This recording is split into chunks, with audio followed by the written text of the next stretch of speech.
Hi, everybody. Welcome to part 2 of the amendments and the Bill of Rights.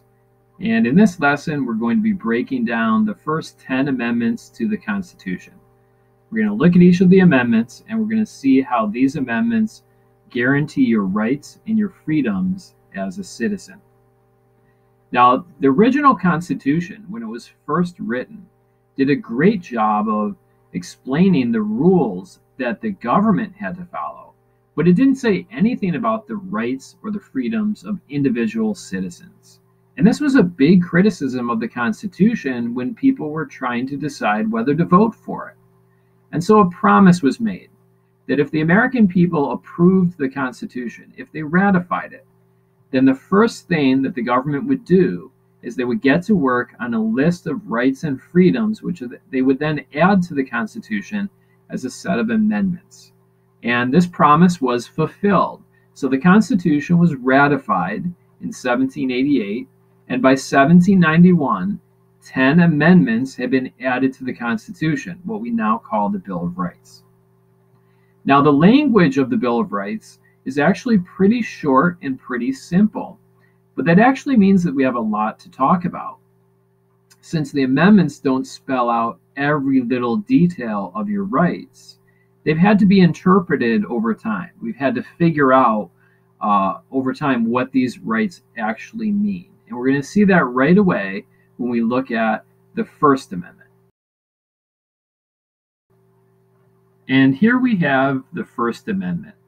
And you'll notice right away that it's pretty short. It's actually a sentence. Some would say it's a run-on sentence. But this is the actual text. This is actually how it appears in the Constitution. So what I would like you to do now is read the First Amendment to yourself. I'm going to tell you one thing about it. The First Amendment is sometimes referred to as the Four Freedoms because it includes 4 fundamental freedoms that we have as American citizens, 4 rights or freedoms. So I'm going to ask you to pause the video here, take a close look at this amendment, read it to yourself, and try to figure out what you think those 4 freedoms listed in this amendment might be.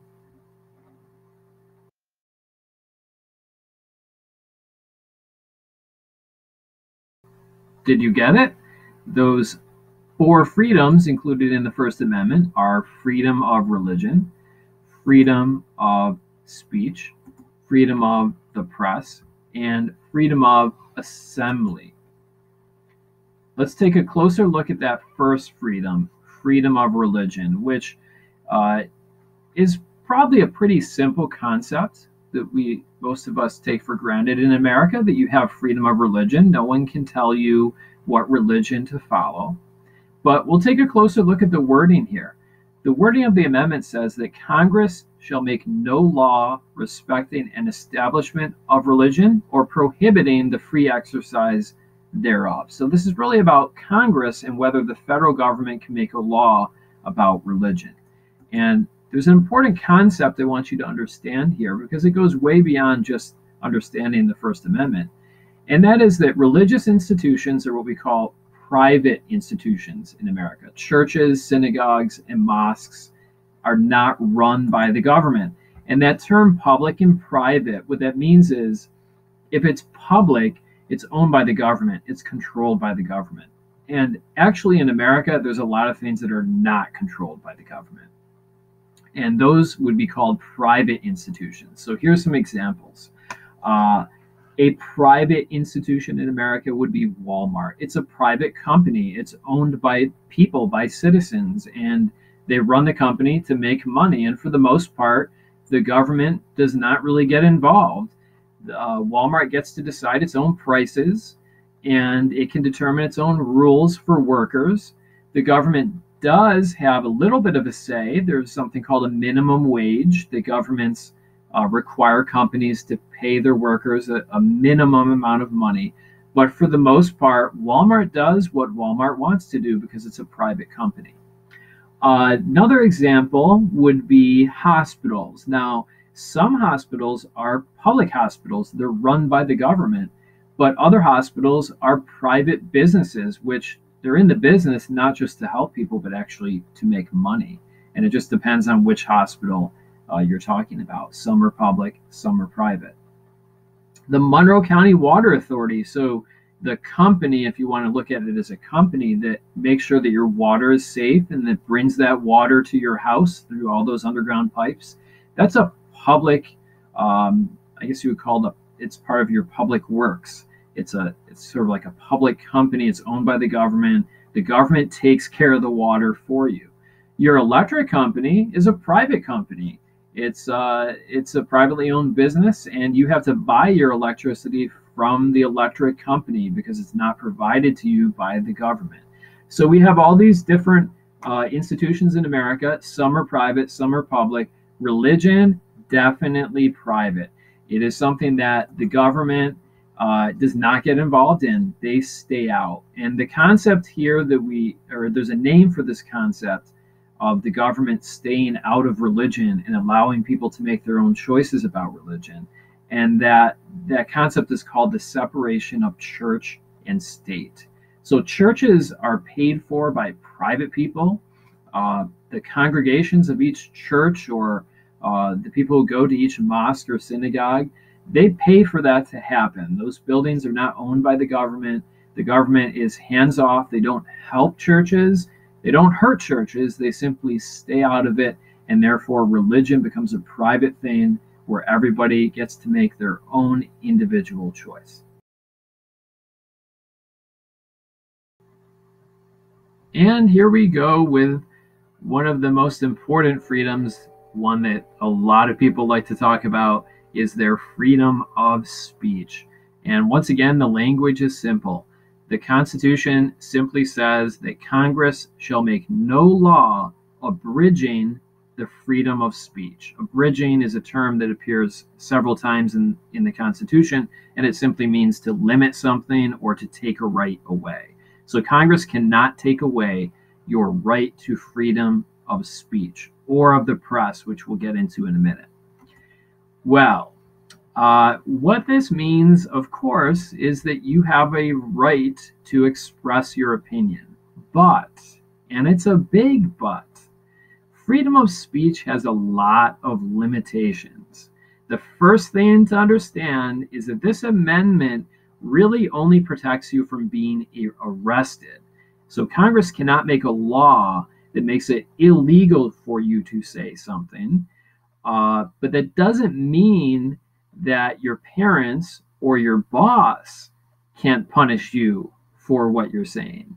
So freedom of speech is really only about protecting you from being arrested and held criminally liable. In other words, punished by the law. But we can talk again sort of about that public-private thing. In your private life, with your parents, if they don't like what you're saying, they can certainly punish you. In school, there are certainly limits on freedom of speech, both for students and teachers. There's been many cases in the news.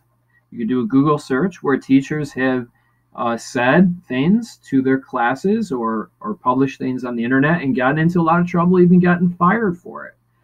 And speaking of being fired, just so you know, when you get your first job, you cannot tell off your boss and then say, hey, it's freedom of speech, you can't fire me. Nope. They can't arrest you. They can't charge you with a crime.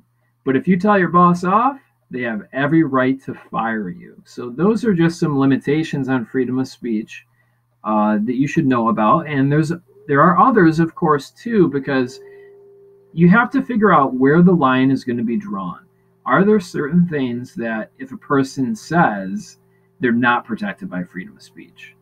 And the decision on where that line is, the line between what's okay and what is not okay, that decision has been made by the Supreme Court. So whenever someone gets in trouble with the law and it's about something that they said, well, that's going to become a court case, and if it involves freedom of speech, it could possibly go all the way to the United States Supreme Court. Remember, they're the referee. They're the ones who are looking at the rules of the game, the Constitution, which includes the First Amendment, and then deciding if what the government is doing is okay. So if you've been arrested because of something that you said, well, that's for the Supreme Court to decide. And there have been several cases. I'm not going to get into the specific cases here. But over the years, the Supreme Court has sort of adopted this policy where what they've said is your freedom of speech stops when the things that you're saying become dangerous to other people. And they call that clear and present danger. And if your speech presents this clear and present danger to others, then you could be arrested for it. Other situations where freedom of speech is limited involves saying things that aren't true. If you speak lies about a person and they can prove that you've hurt their reputation in some way, they could potentially take you to court. They could sue you, which means you could be put on trial to see if you have to pay them a certain amount of money in damages because of the things that you said about them. And that also applies to if you print things that are false. And this is really more about the news. So if a newspaper prints things that are not true about a person, and I've seen this happen before, most commonly with celebrities, then that newspaper can be sued for something called libel. So those are some exceptions to freedom of speech.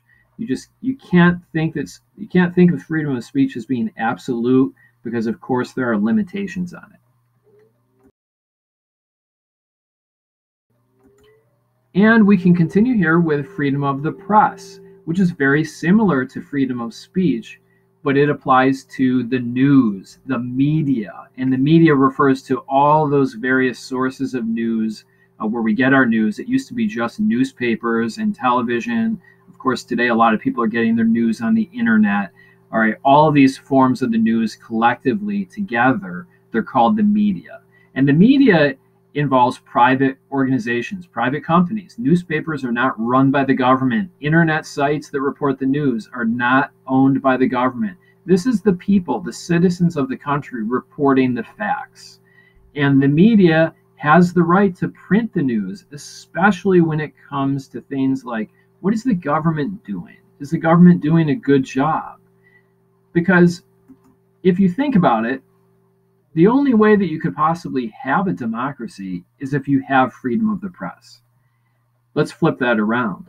If you don't have freedom of the press and the news is not allowed to report things that the government is doing, then who's going to know if the government is doing a good job? When you go to vote for somebody, you'll have no idea whether they were doing a good job or not if the government is allowed to just step in and squash the news every time they're reporting about something the government is doing that's wrong.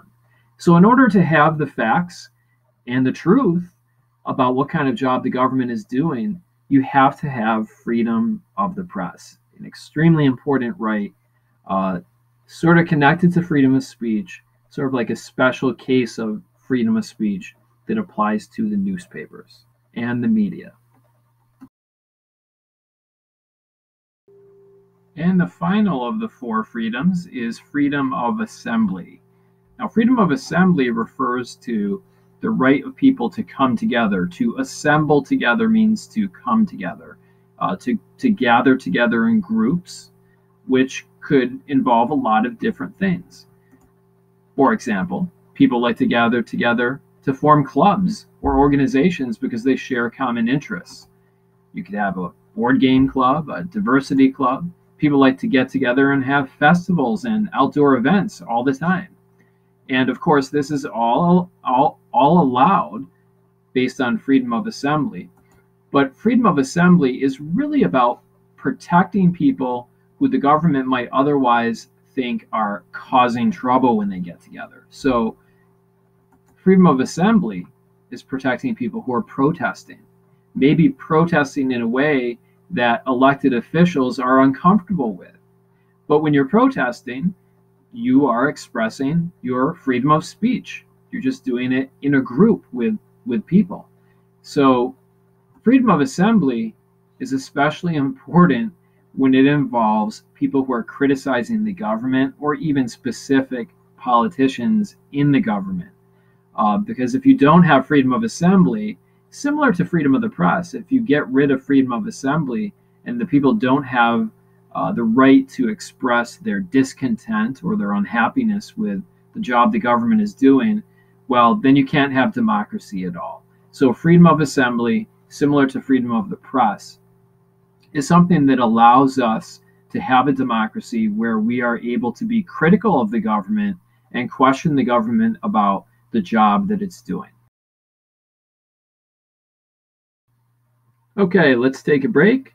We'll stop the video here, and just please make sure that you have answered the questions for this video before you move on to video 3, where we will cover amendments number 2, 3, and 4.